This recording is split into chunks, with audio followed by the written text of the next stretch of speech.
What were you seeing before policy changes around smoking occurred?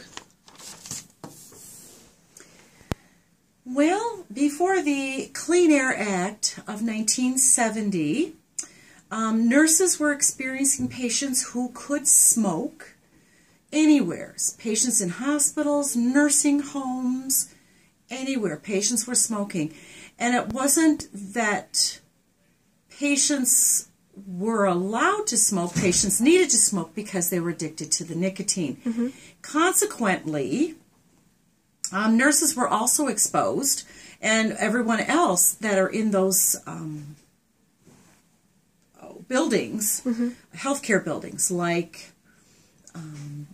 dietitians and physicians, and they would be sitting in their bed or laying in their bed smoking a cigarette, and you would be giving them a bath, and they would be smoking in your face and blowing it in your face. So consequently, by the time I would be done with a 8.5-hour shift, I would smell like smoke going home. When this started to be enacted, and especially in Minnesota, when they started the no smoking in any building, I was like, great, this is wonderful. I don't have to smell like smoke leaving work. So, but the problem then became patient issues. They would get, because they would be going through nicotine withdrawal, especially after like having surgery, go through nicotine withdrawal. So, we would start to give them nicotine patches. That's what physicians would order at that time. And I think they still do that to this day, nicotine patches, if they want them. Otherwise, it could be, you would be, with a bear. It'd be, their attitude would be such, what do I want to say? They'd be nasty because they didn't get their nicotine fix. And consequently, because patients were still allowed to smoke, not in the rooms and not in the hospital, however, they were allowed to smoke. So what ended up happening before we even started with nicotine patches, we had to roll them out the door and give them and watch them as they smoke their cigarette in the greater outer doors. And in the wintertime, it gets pretty darn cold out there. So that's what we were doing. We were trucking people out every hour. A patient would want to go out and have a smoke. So yeah, so it still wasn't decent, but at least we didn't have the smoke in our face. Indoors, yep. So that has helped immensely. I belonged to the Tri-City Council on Smoking. It dealt with several different things: smoking, cancer, and unwanted teen pregnancies or teen pregnancies. And I was on the steering committee for the smoking. This was the 3 cities that were involved was Bloomington, Richfield, and Edina, down in the cities. And we actually went through, and the big thing we wanted to do was get rid of smoking in apartments. And I do believe that has finally happened, especially in Bloomington. Bloomington was all up in arms when we went from no smoking in bars, because, when this stuff started coming around, all no smoking in buildings, that does include bars. Well, believe it or not, there has been research done, especially in Bloomington, because you can't smoke in bars there. They actually find that more people come to the bar than when people are allowed to smoke in the bar. So there are some good positive things that came out of the Clean Air Act. However, there is the other side to the Clean Air Act. For example, my brother works at Detroit Edison in Michigan. They produce energy, and they do it using coal and whatever else they can get their hands on. And they have been given a deadline as to when the switchover is supposed to be.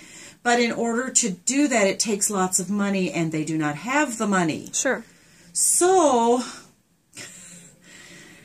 I don't know when that switchover is going to happen, but yeah, that they do a lot of complaining about that, because yes, there are emissions going into our air, which is hazardous probably to our health.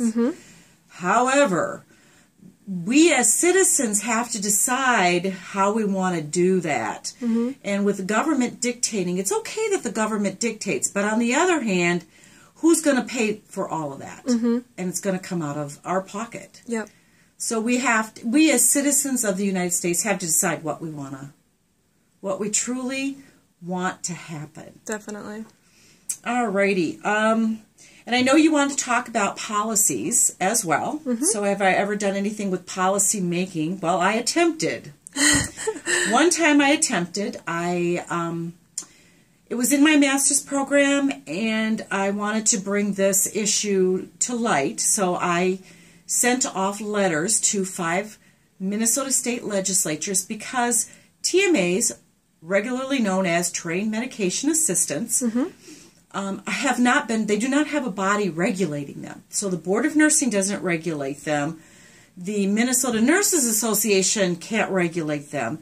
And what I found to be happening is TMAs were actually giving insulin injections and doing things that they were not allowed to do and they were not trained to do.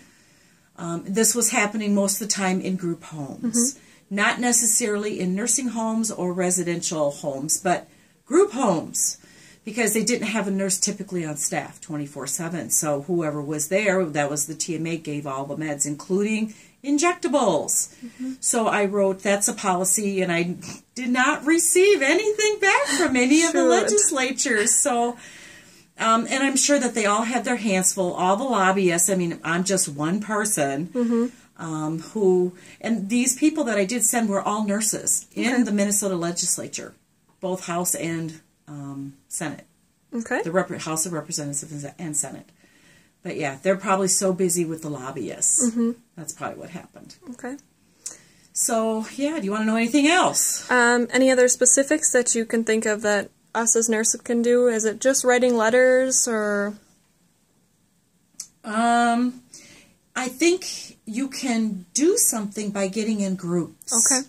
So make yourself a large group. So maybe take your class. So if you want to make a difference with smoking, for example, Shane, one of your peers, said that his apartment complex, terrible smoking, like smoke everywhere.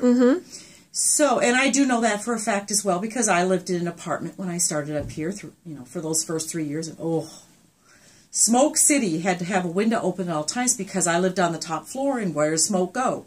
Rises. So I would suggest that you get with quite a few people, or do the entire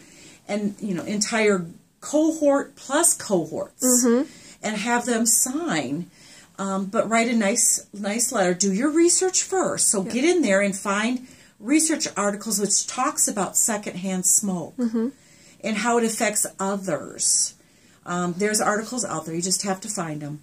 And then include the Clean Indoor Act, the Clean Air Act, and just find it and just write a simple one-page letter, nothing big, like a half a page, and then send it off with all those signatures on it. You might get somewhere. Okay, great. Thank you, Marcia.